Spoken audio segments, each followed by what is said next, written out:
Martín Fierro Digital 2017 y 2019 como mejor radio nativa digital. Conexión Abierta, nuestra forma de hacer radio.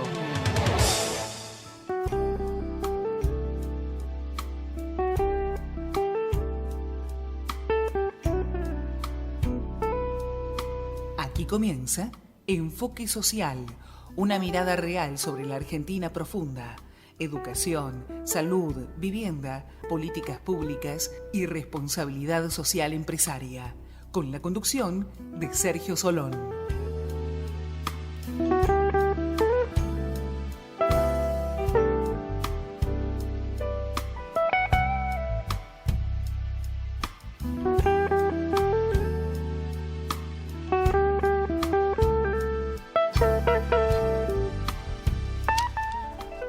Hola, hola, ¿qué tal? El gusto de saludarlos. Bienvenidos a una nueva emisión de Enfoque Social en su tercera temporada aquí por Radio Conexión Abierta.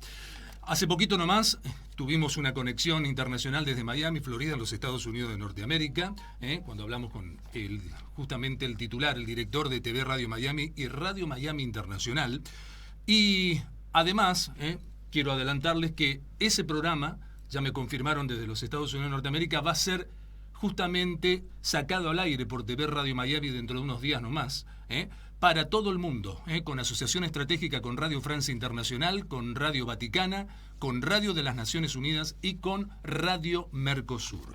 Y hoy vamos a estar con otra conexión internacional desde San Pablo, Brasil. Vamos a hablar, obviamente, de todo lo que ocurrió en la primera vuelta, hay que decirlo, porque hay balotage, en todo lo que concierne justamente a las elecciones de brasileñas, pero vamos a estar presentando en un ratito nomás a una entendida sobre el tema. Ella es argentina, pero está hace mucho tiempo precisamente en Brasil, así que tiene muy internalizado todo lo que fue esta elección, lo que continúa siendo, porque va a ocurrir el 30 de octubre precisamente el balotaje, y esta justamente consultora, especialista, tiene todo un armado que nos va a contar también de qué se trata. Pero ahora la vamos a presentar en un ratito nomás, porque antes tengo algo para contarles, porque llegamos a vos gracias a Finaer, el sistema de garantías para alquilar líder de la Argentina, con más de 8.100 inmobiliarias adheridas y más de 10 años de trayectoria. Sí, Finaer es la mejor manera de garantizar contratos de locación, rápida gestión en tan solo 24 horas y además el financiamiento en 12 cuotas más económico del mercado.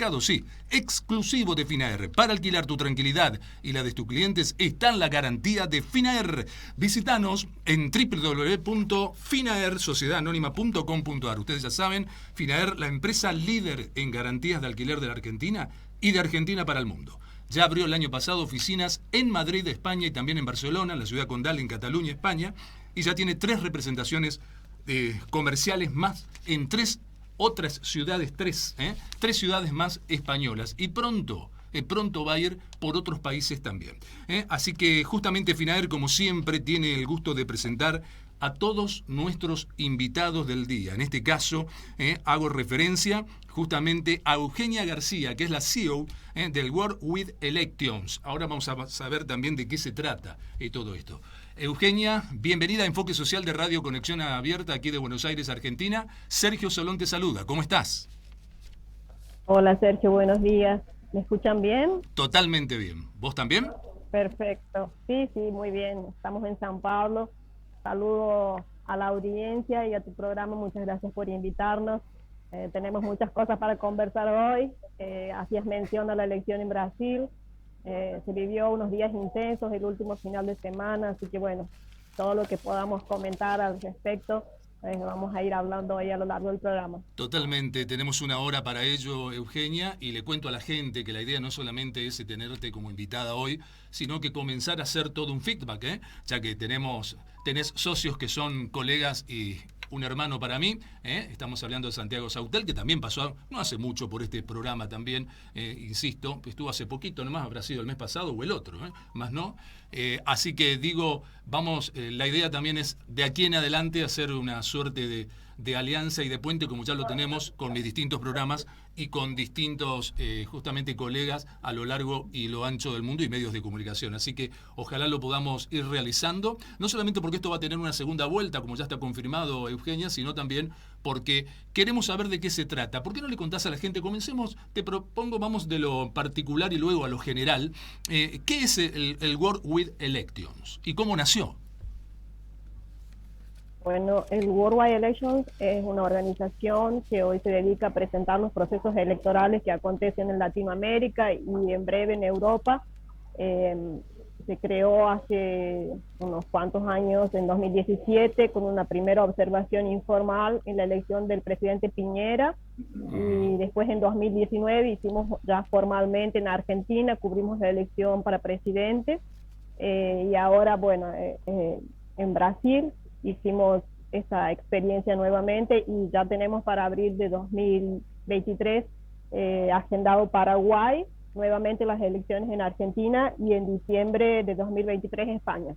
Impresionante. Y esto significa que ustedes convocan, llega gente, profesionales de toda índole, de distintas partes del mundo, que hace poquito estaban ahí contigo y ya están regresando, ya han regresado a sus países respectivos. Sí, la verdad que es muy interesante ver cómo hay mucha gente que quiere aprender lo que acontece en América Latina con los procesos democráticos, cómo son, cómo transcurren. Nosotros hacemos una jornada de 3 días que los convocamos como observadores electorales, se hace un análisis detallado, hay una agenda que se hace visitas institucionales que nos permiten conocer cómo es la forma de votación en cada país, cómo son las leyes electorales, cómo se aplica el voto. Después tenemos una jornada de conferencistas donde explican detalladamente las campañas, las estrategias, las novedades en tecnología. Y bueno, finalmente acompañamos el día de la elección, donde visitamos los centros de votación y es como entender y acabar de comprender cómo acontece el proceso electoral. Totalmente. Bueno, y esperamos los resultados de la elección, que lo hicimos el domingo. Así que es bien, unas jornadas bien intensas y bien enriquecedoras para los participantes. Como bien decías, es público de todos lados del mundo. En la edición de Argentina tuvimos gente de Europa también. Ahora masivamente vinieron gente de Latinoamérica, Guatemala, República Dominicana, Perú, Colombia, bueno, de varios, México, de muchísimos lugares, a conocer cómo es el sistema electoral de Brasil, que es un sistema bastante diferente porque ellos tienen voto electrónico, así que es bien interesante. Bueno, por eso mismo le cuento a la gente, ¿no?, que la propuesta es esto, justamente que Enfoque Social sea un espacio donde cuando ocurra cada momento, lo que va a pasar ahora próximamente en Brasil, en el balotaje, y también lo que ocurra en Asunción, Paraguay, y cuando toque lo de España, justamente vamos a estar en contacto permanente, Eugenia, para ir viendo lo que van a realizando. Sé que hacen, para que la gente entienda, doña Catalina lo comprenda, es como un evento que está paralelo a todo el proceso electoral de un país. Entonces llegan profesionales alberga a profesionales de distinta índole y periodistas de lo que fuere, consultores, donde se hace la preparación, la observación, hacen de algún modo de veedores también, ¿no? Si se quiere, y se hace un aprendizaje de distintas nacionalidades. Es una iniciativa muy linda, realmente importante, y hace a todo, ¿no? Hace a la democracia también. Ya yendo más de lleno, adentrándonos, Eugenia, en lo que ocurrió hace pocas horas con la primera vuelta, en definitiva, en Brasil, la primera pregunta sería, y el primer análisis, pero quiero escuchar tu opinión, uno podría decir lo que ya se dijo, después también voy a decir lo que no se dijo. Pero digo, lo primero que uno podría decir desde acá, desde Buenos Aires, Argentina, es que fallaron todas las encuestas o casi todas las encuestas. ¿Te sorprendió que Lula da Silva haya ganado tan solo por 5 puntos?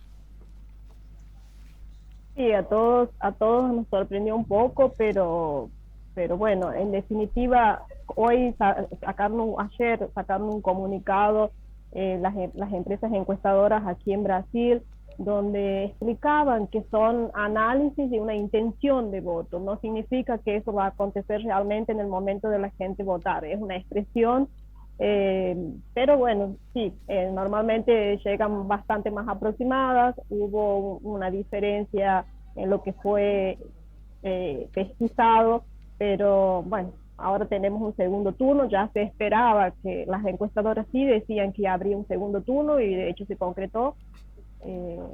Bueno, la proyección también es que Lula en este segundo turno triunfe en las elecciones. Ayer y antes de ayer tuvo varios apoyos manifestados, sobre todo, bueno, de los que salieron en tercer y cuarto colocado. ¿Estamos hablando de Simone Tebet, por ejemplo, o Tebet? Simone Tebet, que salió en tercer lugar, que tuvo un 4% de los votos, y Ciro Gómez, del PRT, que tenía un 3% de los votos. Simone Tebet claramente manifestó su apoyo al expresidente Lula, y bueno, el PRT también se sumó, y hoy varios empresarios también manifestaron su apoyo, como el presidente del Banco Central, Armenio Fraga. Entonces, bueno, es como que ahora, de alguna forma, en este nuevo escenario, los apoyos son fundamentales, y bueno, los candidatos están concentrando su campaña en los estados que salieron menos favorecidos. El expresidente Lula en São Paulo, que es el mayor distrito electoral, no ganó. Ganó sí en Minas Gerais, que también es uno de los distritos electorales más grandes, junto a Río de Janeiro. Así que bueno, ahora nuevamente van a tener que retomar esa agenda de campaña. Te propongo que vayamos por el análisis de el FODA, digamos, en esta segunda vuelta, es decir, cuáles son las fortalezas, las oportunidades, las debilidades y las amenazas que podría tener justamente la campaña tanto de Lula como de Bolsonaro. Hablábamos, obviamente, de estos apoyos que está consiguiendo Lula, y si uno hiciese la matemática, tendría que decir, a ver, por un lado, le ganó por 5 puntos. Bien, a eso habría que sumarle entonces el apoyo de Tebet, que dijiste, claro, había salido tercera y sacó 4 puntos, o sea que ya habría 9 puntos de diferencia. Y si el otro sacó 3, o sea, 12 puntos, bueno, se le haría muy engorroso poder dar vuelta a esto a Bolsonaro. Ahora, lo que también hay que decir, que hay que tener en cuenta, ¿no?, que votó el 80% del padrón, ¿no? Hay un 20% que no votó, y ese 20%, como los números son tan diferentes de Argentina, tal es así que, Eugenia, que son tan diferentes que si hubiese sido en Argentina y un candidato sacaba 5 millones de votos más, como sacó, estos 5 puntos representan 5 millones de votos más. Entonces, como sacó Lula sobre Bolsonaro en la primera vuelta, en Argentina no habría más nada que hacer, es decir, directamente sería ganador Lula, pero aquí estamos ante un escenario de balotaje. Entonces, lo que digo es, ese 20% que no votó, ¿representa a 30 millones de personas? Sí, Brasil tiene un electorado de 156 millones de electores, es muy grande. Hubo una abstención, se llamó mucho a que participen. Vamos a ver en este segundo turno. Hay escenarios difíciles, pero bueno, las encuestas todas dicen que aparentemente con todos estos apoyos, mismo con esa abstención, saldría vencedor en el segundo turno el expresidente Lula, pero bueno, todo puede acontecer. Así que vamos a aguardar a ver qué pasa. Claro, porque hay algunos analistas que pueden decir que a lo mejor hasta ese 20% hasta podría muchas veces hasta aumentar. Yo creería que va a disminuir, es decir, que va a ir más gente a votar. Y también hay que decir que votó gente en blanco. Y la gente que votó en blanco, ¿de qué porcentaje fue? Porque creo que al final estamos hablando de que como 5 millones de personas también. Es un número similar a lo que decía antes de la ventaja entre uno y otro candidato, pero creo que 5 millones de personas directamente votaron en blanco. Así es, un voto castigo, un voto de siempre. Normalmente un voto en blanco representa un descontento de la gente. Así que sí, también hubo una expresiva mayoría que votó en blanco. Estaba pensando, ¿no?, porque hablaste de São Paulo, que obviamente a nivel industrial es una economía realmente con industria, no como la nuestra, que finalmente nunca se desarrolla lo industrial. Quedamos en la etapa de commodities, con todo lo que tiene Argentina, que a lo mejor tiene más variedad todavía que Brasil, pero después en las potencialidades y cómo están hechas las economías, obviamente la economía argentina es muy, muy chiquita al lado de este subcontinente, como yo lo llamo a Brasil, ¿no? Tan importante. Entonces, estaba pensando cuando nombraste que, claro, San Pablo es Bolsonaro, en este caso, en el sentido político de cómo fue el resultado. Estamos hablando donde hay mayor cantidad, una de las mayores cantidades de población, y le cuento a la gente para que sepa que el PBI de San Pablo solo, del Gran San Pablo, es idéntico al de la República Argentina toda. El PBI de San Pablo nomás es el mismo PBI, muy parecido al de la República Argentina, como para que tengan dimensión de la diferencia entre un país y otro. Entonces, lo que estoy viendo también, que con este resultado, Eugenia, haciendo el escenario más factible por estas alianzas, lo que venimos comentando es de que Lula pueda finalmente volver a ser presidente, no va a tener una capacidad de movimiento como la deseada, porque justamente todo esto, lo que marcó la primera vuelta, da cuenta de que Bolsonaro, el bolsonarismo, no solamente la derecha, sino el bolsonarismo en sí, va a tener mayoría tanto en Cámara Alta como en Cámara Baja. ¿Esto es así? Sí. De hecho es así. Se eligieron bastantes senadores por el Partido Liberal, que es el partido de Bolsonaro. Va a tener mayoría, sí.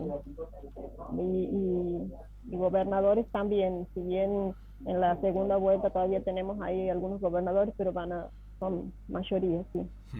Hay una posibilidad dentro de las posibilidades del análisis de Bolsonaro para la segunda vuelta, está que estadísticamente la gente de derecha, ideológicamente hablando, es la más renuente de ir a votar cuando sabe que por ahí va a haber una segunda vuelta. Y se puede volcar masivamente, obviamente, en el balotaje. Ahora, lo que estaba viendo también que la gente, el porcentaje de ciudadanía brasileña pensante, con preparación de por medio y todo, también puede hacer ese análisis, Eugenia, o ¿qué crees? En el sentido de que dice, bueno, ¿cómo va a ser Lula para gobernar si tiene minoría en Senado y tiene minoría en diputados? En cambio, un presidente, es decir, si es reelegido Bolsonaro, tendría mayoría en todo el Congreso, entonces tendría mucho más capacidad de movimiento para gestionar. Ese análisis va a estar también en algún tipo de porcentaje de quienes vayan a votar el 30.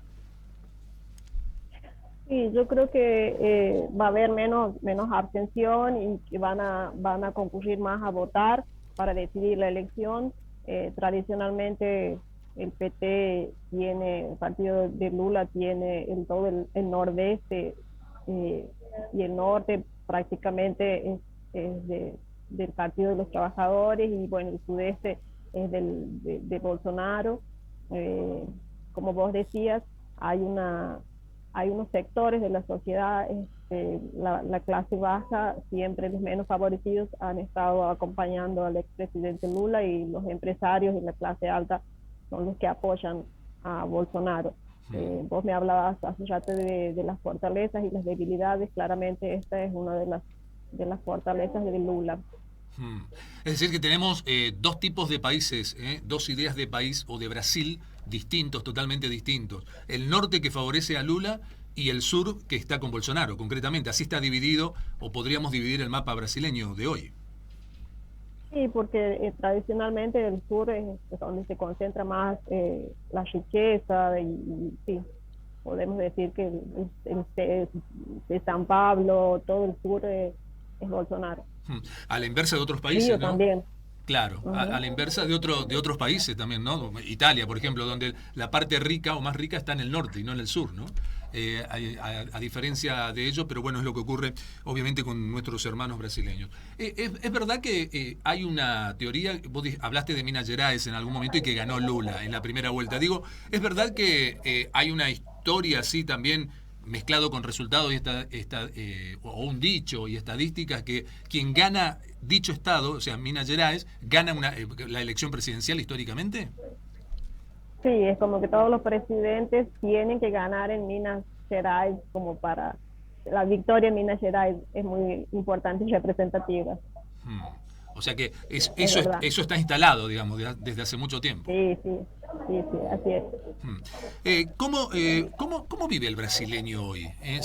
Vos, que al final sos argentina, estás hace muchísimo tiempo allí, creo que 16 años, si mal no recuerdo, digo, sabiendo cosas también de tu país de origen, cuando haces un comparativo en la calidad de vida, ¿cómo está el brasileño hoy? Bueno, en este momento y hoy hablábamos justamente de impresiones con la gente que vino a visitarnos y los colegas extranjeros. Claramente Brasil después de la pandemia y como todos se encuentra en una situación de bastantes dificultades económicas. Hubo una inflación. El presidente Bolsonaro intentó en este último tramo del gobierno aplicar algunas medidas como para de cara a la elección, como para mejorar esto, pero bueno, claramente hay una situación de pobreza. En San Pablo se ve muchísimo pobreza y que genera violencia también, porque hay muchos robos y hay que tomar mucho cuidado. Es una situación bastante complicada que vamos a ver en este próximo mandato cómo va a ser manejado. Bolsonaro tuvo muchas dificultades. Su gestión fue bastante criticada durante la pandemia, sobre todo la gestión de vacunas y demás. Vamos a ver las políticas económicas que se aplican, digamos, estos 4 años de gobierno de Bolsonaro no hubo, si bien él mejoró un poco en algunos aspectos, pero bueno, la pandemia acabó afectando todo, claramente, todo Latinoamérica. Claro, Y el mundo. le tocó gobernar él, justamente su gestión le tocó la pandemia. Pero lo que digo es, hablando de economía, en realidad en estos momentos la economía brasileña está en deflación.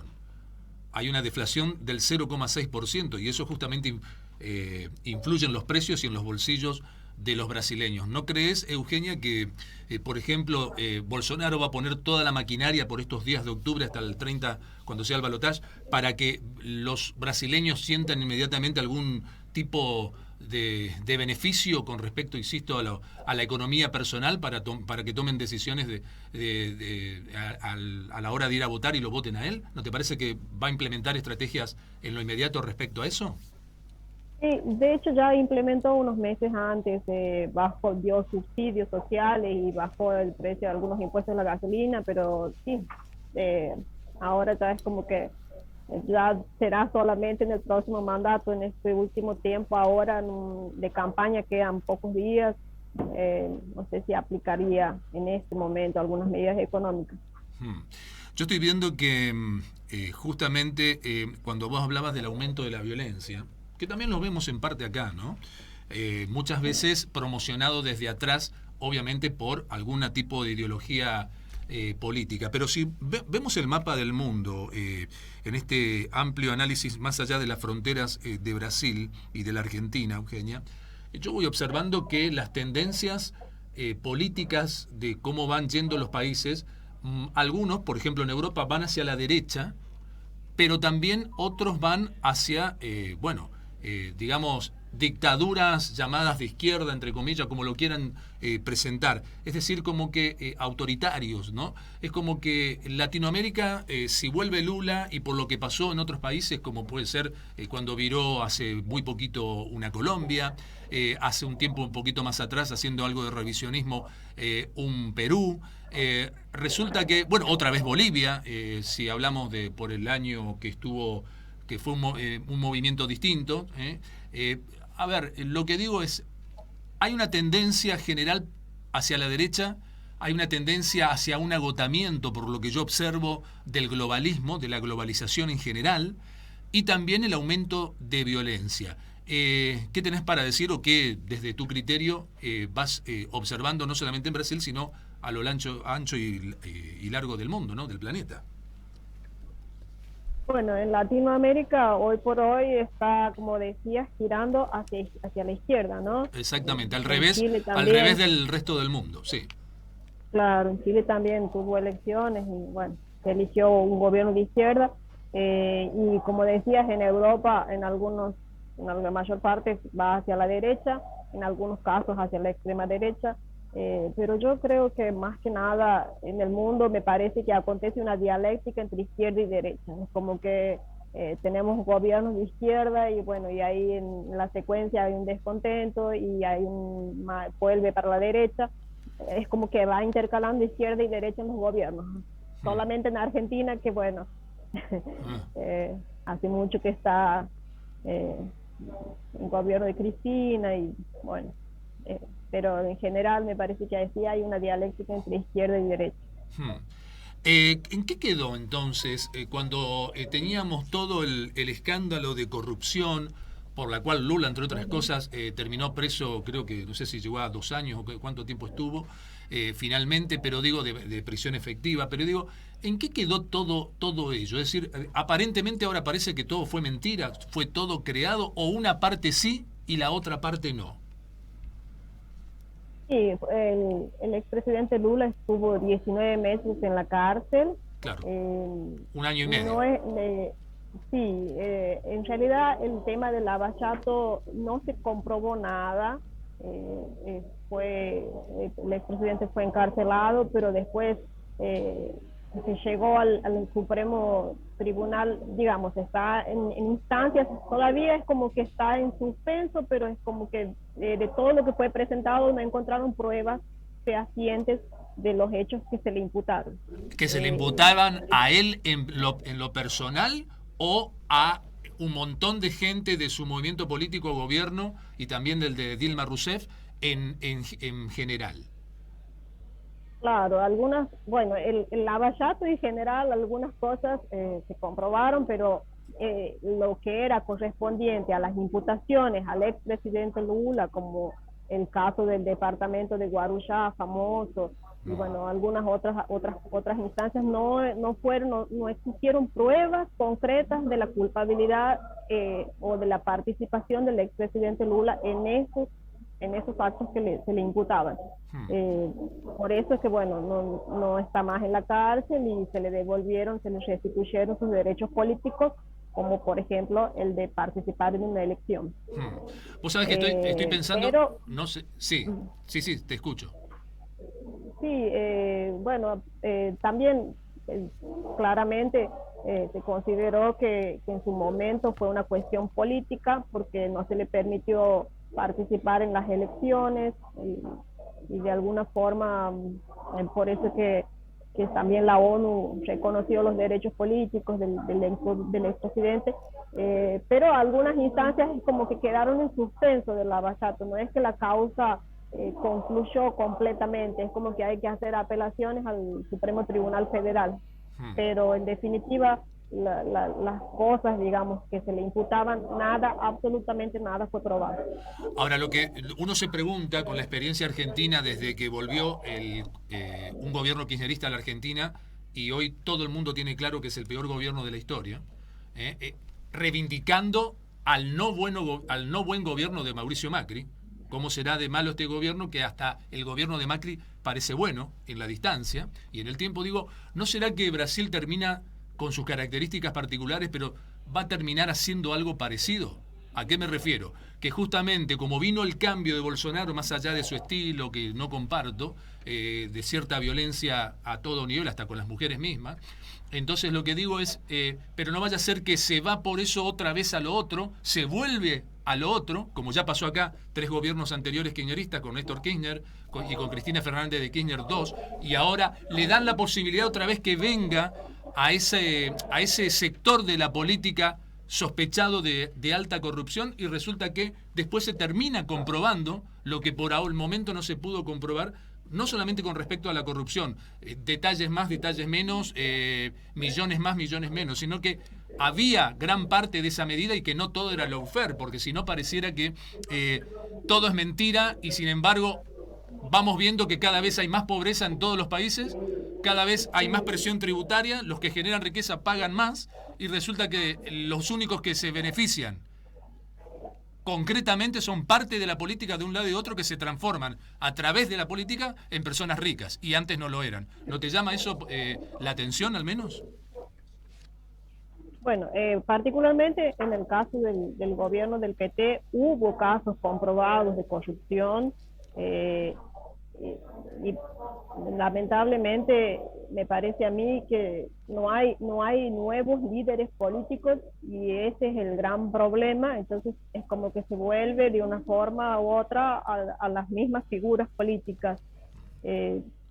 Porque Eugenia, no me dejarás mentir, si hubo ratificaciones de gente del partido que robó desde una tercera, cuarta o quinta línea, es muy difícil de cómo se maneja la izquierda en Latinoamérica, siendo siempre muy verticalista, que no hayan robado los de arriba. Es lo mismo que pasa acá con Cristina Fernández de Kirchner, que seguramente será condenada, no a 12 años, pero será condenada a fin de año.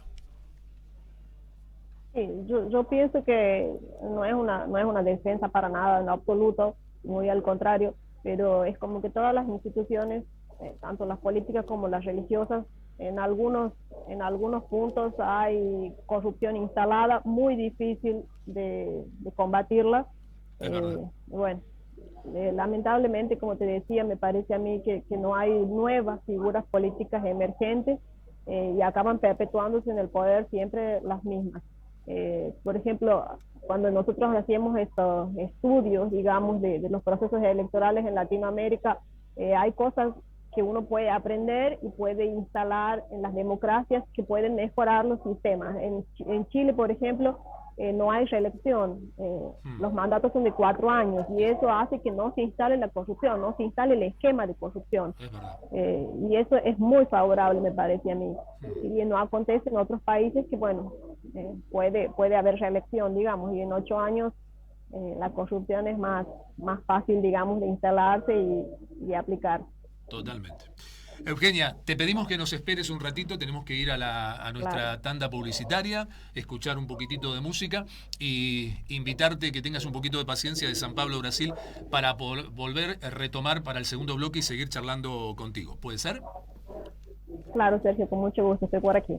Muchísimas gracias. Así que hacemos nuestra pausa. Tere Mármol ahí en los estudios, está saliendo todo perfecto. Eugenia de allá, por suerte, en imagen y sonido, así que vamos que venimos. Este programa está auspiciado por CECIN, Centro de Corredores Inmobiliarios de la Ciudad Autónoma de Buenos Aires. Siempre en defensa de nuestra profesión. www.cecin.com.ar.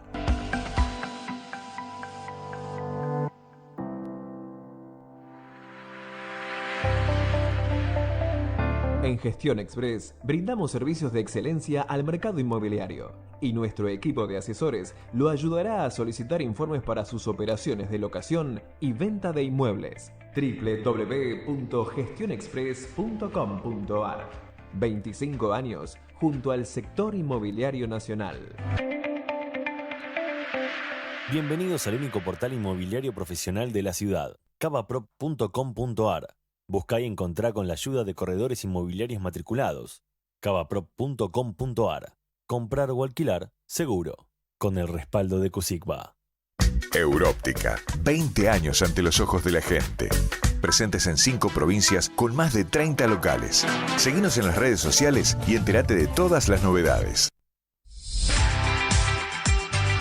Llegó el portal de noticias que innova en la manera de informar.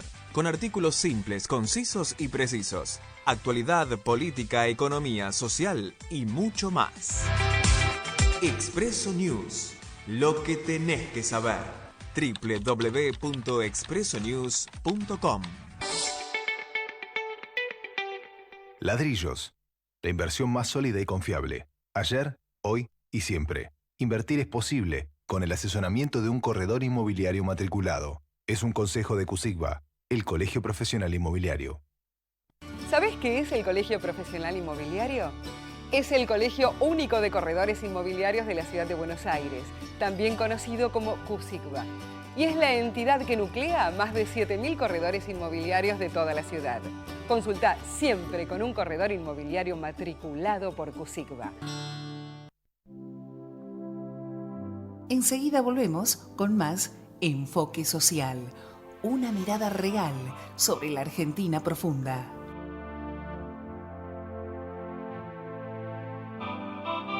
Let's dance in style, let's dance for a while. Heaven can wait, we're only watching the skies. Hoping for the best, but expecting the worst. Are you gonna drop the bomb or not? Let us die young or let us live forever. We don't have the power, but we never say never. Sitting in a sandpit, life is a short trip. The music's for the sad man. Can you imagine when this race is won? Turn our golden faces into the sun. Praising our leaders, we get marching in tune, the music's played by the madman. Forever young, I want to be forever young. Do you really want to live forever? Forever, forever, forever young. I want to be forever young. Do you really want to live forever? Forever young. Some are like water, some are like the heat. Some are a melody and some are the beat. Sooner or later they all will be gone. Why don't they stay young? It's so hard to get old without a cause. I don't want to perish like a fleeing horse. Youth like diamonds in the sun, and diamonds are forever. So many adventures couldn't happen today. So many songs we forgot to play. So many dreams swinging out of the blue. But let them come true. Forever young, I want to be forever young. Do you really want to live forever? Forever, forever, forever young. I want to be forever young. Do you really want to live forever? Forever, forever, forever young. I want to be forever young. Do you really want to live forever? Bueno, muy bien, ya estamos de lleno en el segundo bloque, justamente aquí de Enfoque Social. Estamos en vivo, en directo, en conexión en este puente comunicacional con San Pablo, Brasil, justamente con Eugenia García, compartiendo todo, como especialista que es, todo lo que tenga que ver con el tema de las elecciones brasileñas, tan importante para todo el continente americano, no solamente para Sudamérica o para el mismísimo Brasil, ¿no? Vamos a seguir palpitando lo que va a pasar en el balotaje el 30 de octubre, analizando lo que ya pasó en la primera vuelta y toda la situación general y también en la combinación de qué representa. Me gustaría preguntarle también a Eugenia dentro de un ratito nomás qué representa esto, o representaría, mejor dicho, para la Argentina, ¿no? Vamos a hacer algún tipo de análisis también al respecto. Antes, el agradecimiento, como siempre, para todos nuestros sponsors, para CUSIGBA, el Colegio Único de Corredores Inmobiliarios de la Ciudad Autónoma de Buenos Aires, para cavaprop.com.ar, comprar y alquilar seguro, para la CIA buena, como siempre digo, porque es la Cámara Inmobiliaria Argentina, también para CIBA, la Cámara Inmobiliaria de la Provincia de Buenos Aires, para Buima Propiedades, para Finaer, la empresa líder en garantías de alquiler desde Argentina para el mundo, también para CECIN de la Ciudad Autónoma de Buenos Aires, también para Gestión Express, para Matera Propiedades, experiencia y trayectoria en el rubro inmobiliario, también para Aqualina, agua alcalinizada, entra a aqualina.com.ar, siempre la misma aclaración, nombre italiano es CQ, para que lo puedas encontrar. Aqualina, CQ, aqualina.com.ar. También el agradecimiento para Generación Dorada, por el apoyo, esta organización social que justamente genera propuestas para la política. Si viajás a La Rioja, aquí en nuestro país, te aconsejo que vayas a Naindo Park Hotel. Naindo Park Hotel. Bienvenido a todo lo que mereces. También el agradecimiento para Mía, Mutual Inmobiliaria de la República Argentina. También para MGN Salud, para Segufer, tu necesidad, nuestro desafío, y para el Grupo Euroóptica, que ya está presente en 5 provincias de la República Argentina. Un análisis quiero tu opinión, Eugenia. A ver, un 3x1 te ofrezco, sería el título, tanto en lo positivo como en lo negativo. Muchas veces se dijo que si la Argentina está siendo gobernada por el kirchnerismo, conviene que gane Lula. Y que si la Argentina estuviese gobernada ya nuevamente por Juntos por el Cambio, convendría que gane Bolsonaro. Pero yo corro la línea, como siempre, en el análisis y digo, todo el mundo sabe, inclusive los kirchneristas, que a este gobierno argentino le queda solamente un año con suerte. Y que, indefectiblemente, más allá de todas las operaciones habida y por haber, de acá a fin de año, las que ya hubieron y las que haya el año que viene, todo el mundo sabe, igual que en el 2021, por la contundencia digo, que Juntos por el Cambio va a volver a ser justamente a gobernar la República Argentina. Entonces, si gana Lula tendríamos un beneficio en esta teoría de 1 año, pero tendríamos complicaciones los otros 3, por eso hablo de 3 por 1. En cambio, si ganase Bolsonaro tendríamos complicado en lo bilateral, las relaciones, digo, el primer año, pero tendríamos un beneficio en los otros 3. Es decir, o 3 por 1 a favor o 3 por 1 en contra. No sé qué podés agregar a todo ello. Bueno, claramente las relaciones quedaron un poco tensas entre el presidente Fernández y el presidente Bolsonaro en algunos momentos, pero yo, independientemente de que gane quien gane en cada país, yo creo que las relaciones comerciales entre Brasil y Argentina son muy fuertes y muy importantes.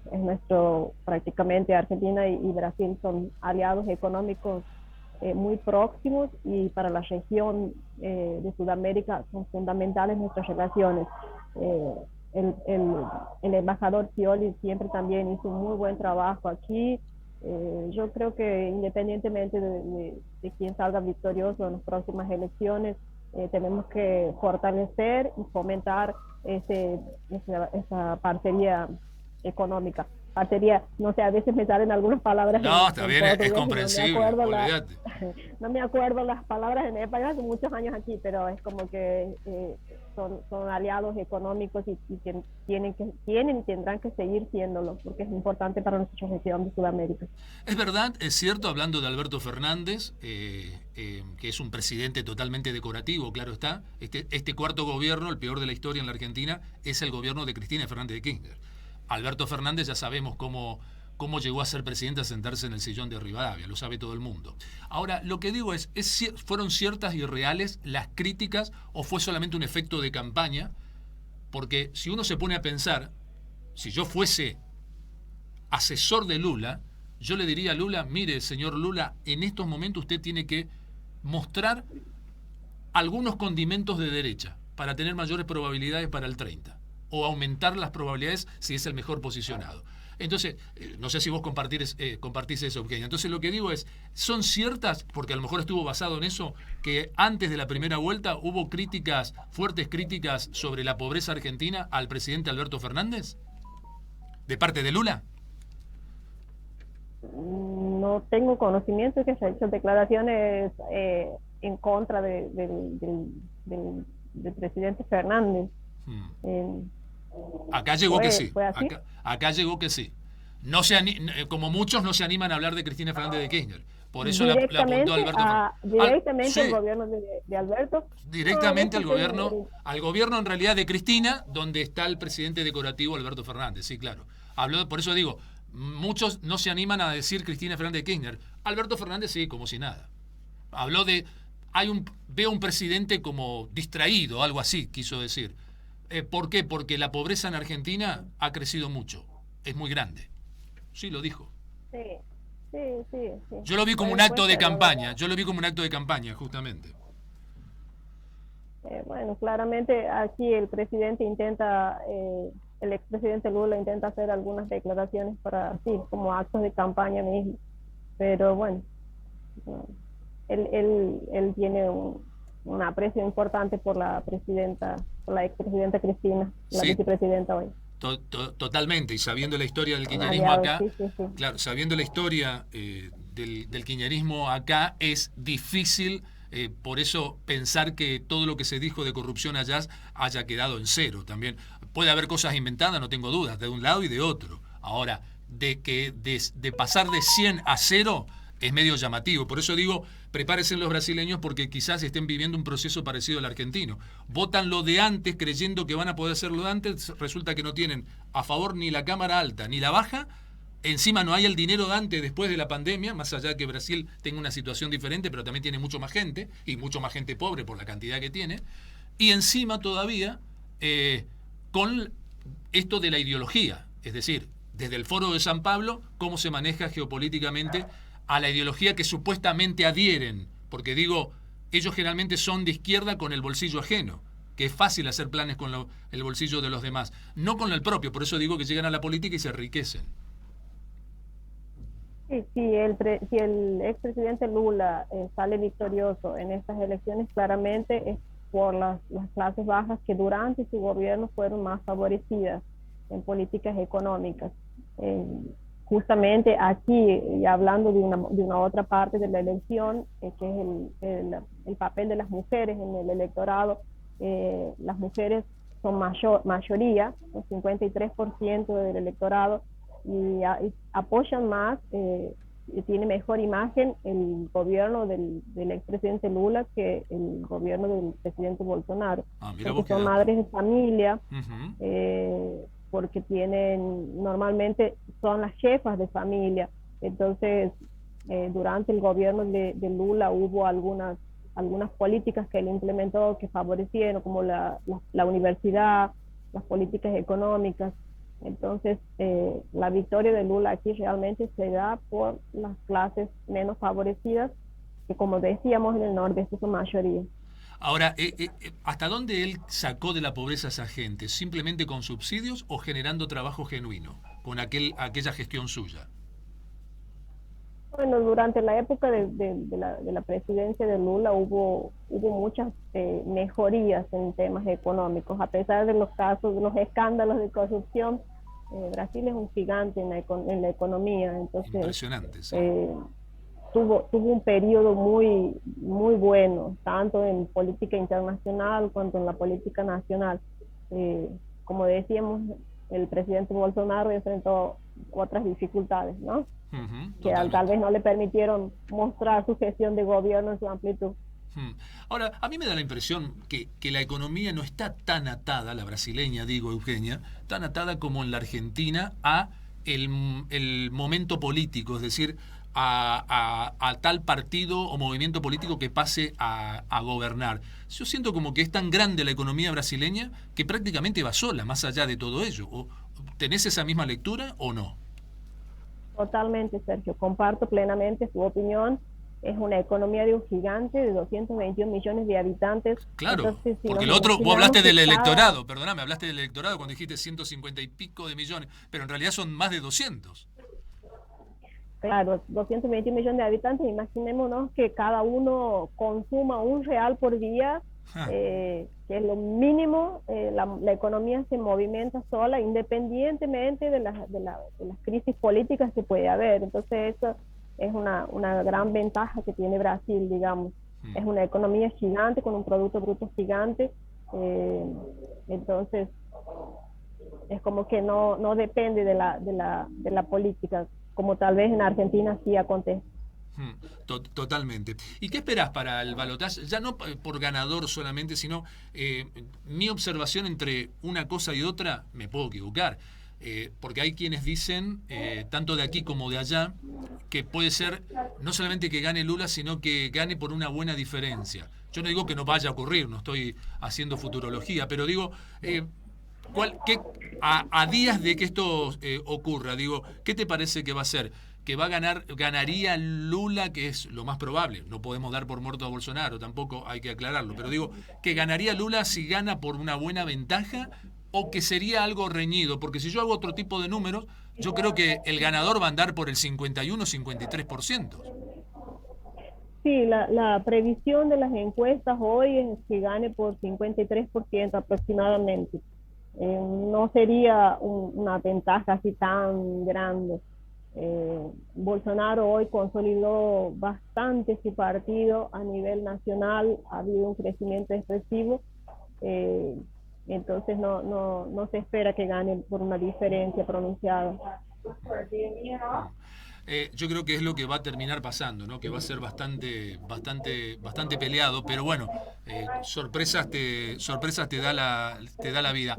Ahora, yo también recuerdo que había antes, a las 24 horas antes de la primera vuelta, Eugenia, hubo algunas encuestadoras que tiraron la posibilidad de que Lula iba a ganar en primera vuelta, pero claramente eso no ocurrió.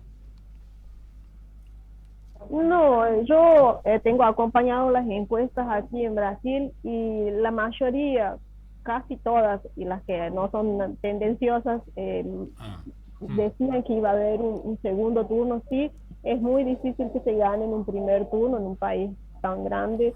Normalmente hay segunda vuelta y eso era lo que casualmente nosotros invitamos a una encuestadora famosa a nuestro evento y ella nos decía que sí, que claramente habría un segundo turno, que no existía esa posibilidad de un primer turno. En un momento es como que hubo una euforia generalizada pensando que Lula iba a ganar, pero bueno, no aconteció.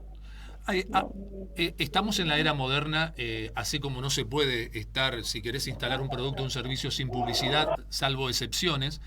Hay gente que todavía es de otra época y no entiende que el intangible, la publicidad, prensa, marketing, es una inversión y no un gasto. Digo, obviamente todo esto va de la mano del marketing político. Y habitualmente entonces estemos ante el país que sea, elección que sea, movimiento político que sea o político que fuere, obviamente necesita o quiere tener en su mayoría al menos los medios de comunicación y nosotros los profesionales justamente de la comunicación a favor. Digo, ¿es el caso de Bolsonaro o es el caso de Lula? ¿Bolsonaro tiene los medios a favor, las principales cadenas? Bueno, a ver, voy a dividir esa pregunta o esa apreciación en dos partes. La primera es que, por suerte, como resultado de esos escándalos de corrupción, hoy por hoy las campañas políticas tienen menos presupuesto que antes y está mucho más controlado por la ley, mucho más fiscalizado. Entonces, eso hay de mejoría. Las campañas con grandes estrategas que cobraban fortunas no acontece más aquí en Brasil, son bien más reducidos los presupuestos. Y de hecho estaban ahora pensando con miedo de que tal vez no les alcance, no tengan tanto dinero para este segundo turno. Había una preocupación de los partidos. La otra que me decías con respecto a la prensa, aquí claramente la prensa apoya al expresidente Lula porque el presidente Bolsonaro tiene confrontos muy grandes con la prensa, es muy restricto en su amistad con la prensa. Hubo embates grandes, de hecho en uno de los debates él confrontó con una periodista y la llamó como la peor periodista de Brasil, a una mujer, además de tener problemas con las mujeres, con el electorado femenino, que es una cosa que él va a intentar revertir ahora en este segundo turno. De hecho creó un comité para reforzar el trabajo con su esposa. Entonces sí, la prensa tiene serias dificultades con la prensa. Por eso mismo él hizo su propio programa, por decirlo así, entre comillas, que sale él a hablar directamente. ¿Tiene que ver con eso? Sí. La campaña de Bolsonaro es una campaña bastante particular. No hace una agenda como la hace Lula, muy abierta. Normalmente hace no sé cómo sería, motocicleta se llama aquí, como andar en motocicleta. Sí. Tal vez también por cuestiones de seguridad, porque su última campaña, bueno, tuvo ese incidente, pero últimamente también hizo ahora hace poco en el culto evangélico. Son cerradas, no son tan abiertas. No se ve mucha campaña de Bolsonaro en las calles, totalmente diferente a las campañas que está haciendo el PT, que es banderas, gente cantando, es más animado. El expresidente Lula hace agendas muy grandes con auditorios.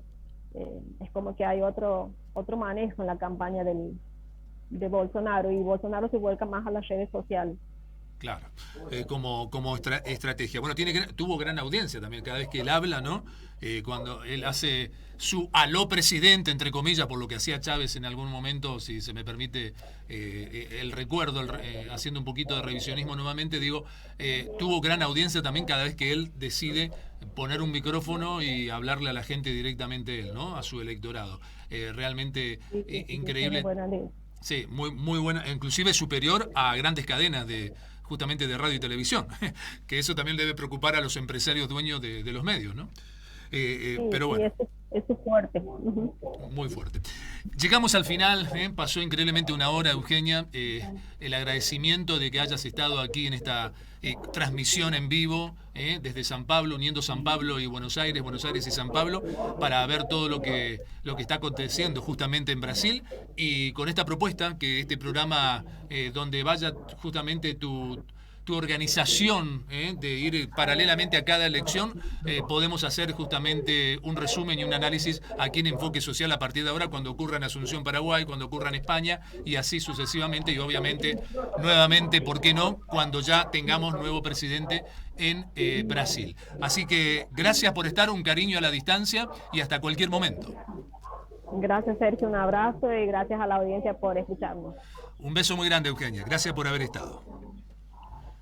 Bueno, muy bien. Ha sido Eugenia García, que ha estado con nosotros. Ustedes escucharon, queríamos tener justamente un análisis más eficiente de todo lo que está pasando en las dos, de un lado y de otro, ¿no? Pero obviamente abarcativo a todo, a la Argentina también, porque muchas veces se dice que cuando se resfría Brasil, la Argentina se engripa, ¿no? Bueno, por aquello de las relaciones comerciales bilaterales. Ustedes lo escucharon, lo vieron, como siempre, y esto también es lo que puede ofrecer estas conexiones internacionales, Radio Conexión Abierta y en este caso Enfoque Social. Como ya lo venimos haciendo desde hace un tiempo en un noticiero inmobiliario, también Enfoque Social está con esta posibilidad internacional de poder mostrarle e informarlos de la mejor manera.